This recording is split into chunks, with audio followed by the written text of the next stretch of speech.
I wanted to talk about. I don't know if you can touch too much on this, but I watched some of those videos. Tracy Atiga was the head of the Kanaloa bid, the failed bid, unfortunately. She uploaded a couple of videos with some quite damning footage and quotes from, I think it was Rob Nichol, who's the head of the New Zealand Rugby Players Association, and Brent Impey, who was the chairman of New Zealand Rugby. And it looks like they were speaking from a place of quite strong self-interest, which you'd expect from them. I don't think they'd be so candid as to say it like that, but mate, what did you make of anything of that? So just, I think that can't really recall, but I think Rob Nichol was, a lot of the questions was why was he involved? Like, I mean, he's the head of New Zealand Rugby Players Association, and he's really, his job is to look after New Zealand rugby players, not really to help out Pacific players or Moana Pacifica, and he got called out for that.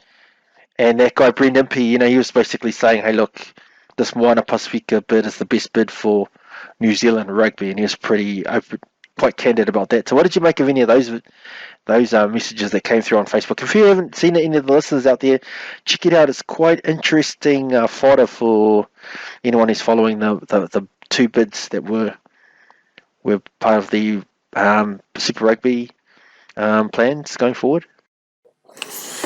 Yeah, well, it's it's kind of majorly dramatic, but at the same time, it's like, ooh, what's happening next? It's kind of eerie feeling when you're watching those two clips that you just mentioned, and there's a few others, I believe. But yeah, my take on it is she could get in trouble for it, but I know that she's the kind of person who wouldn't give a damn as long as the truth comes to light. But at the same time, it was quite telling listening to some of the things that Brent Impey and Rob Nichol both said. I think the longer interview or the longer video was the first one with Rob Nichol, but that short one with Brent Impey, mate. He was just straight up the nuts. He just didn't even try and hide his intentions. No, he didn't try and hide it at all.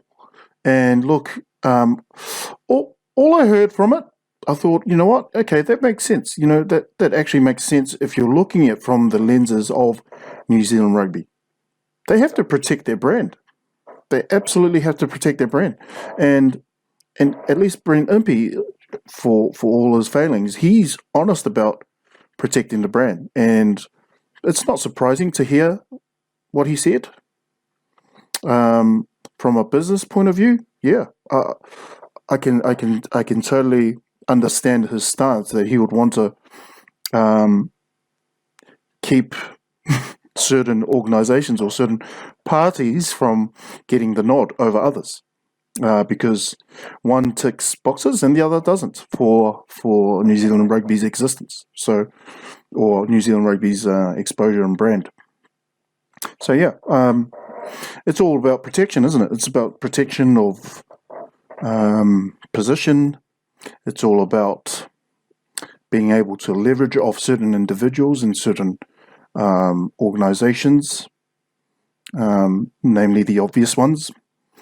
But also he implicated that there are a few contacts within the Pacifica community that,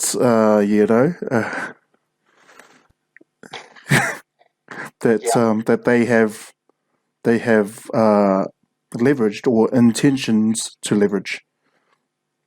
So make of that what you will if you're listening to this podcast. But yeah, that's some damning info.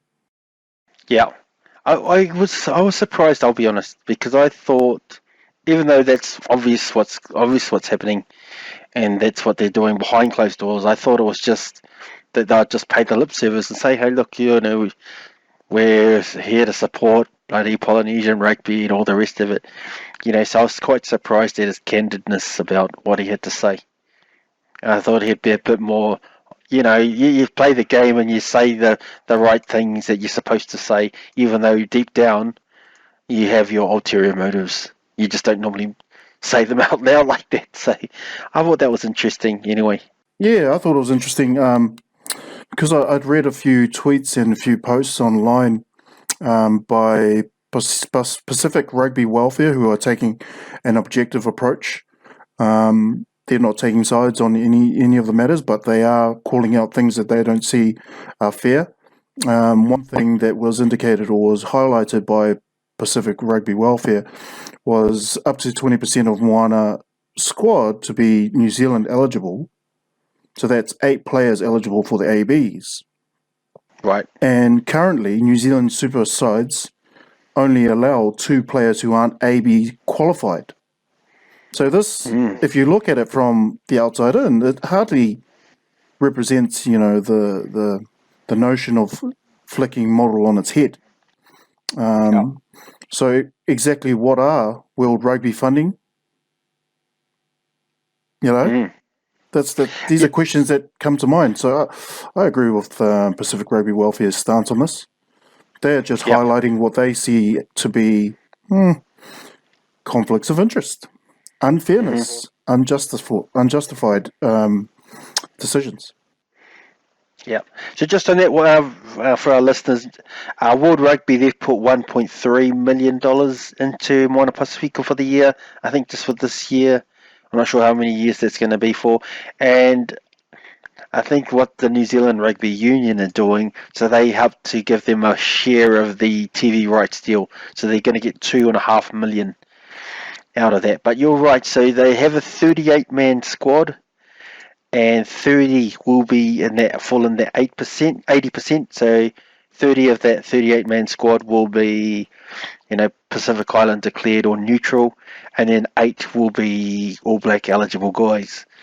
But yeah, because it's PI declared and neutral, it's going to be more than 8, because if they get those guys who will have the dual eligibility, if the All Blacks come knocking and they play good, then it's going to turn into 9, 10, 11 guys, So it's going to be interesting developments anyway, and we'll keep following it.